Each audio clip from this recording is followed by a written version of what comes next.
Alam niyo kung paano kayo makakausad sa inyong glow up? Do not make any announcement, okay? Huwag niyong pino-post or sinasabi lahat ng ginagawa niyo, okey? Ako kasi mayroon akong diary. Meron kumbaga more on I write it down and then I just do it. Like be more of a doer than someone who's just talking, okey? Kasi ang napansin ko sa ibang followers ko, gusto nilang umusad sa buhay, pero hanggang talak lang sila at hanggang isip na lang yung kanilang pangarap, okey? Sabi ko nga hindi kayo uusad na puro kayo imagination. Ako kasi I just do what I need to do. Okey. May mga followers ako kahit gusto nilang mag-check out, nilalagay nila na, "Kasi ang budget ko 200 lang, ang budget ko wala talaga akong budget." So what will you do about it? Ikaw rin kasi ang gagawa ng paraan para bumuti ang buhay mo at yung itsura mo.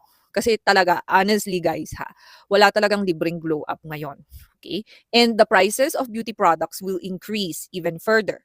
Hindi nyo alam kung anong price ng mga glutathione na tinitake nyo by next year, especially at nag increase din po ang fees ng mga platform. So may binabawas kasi sa sellers yung mga platforms like TikTok.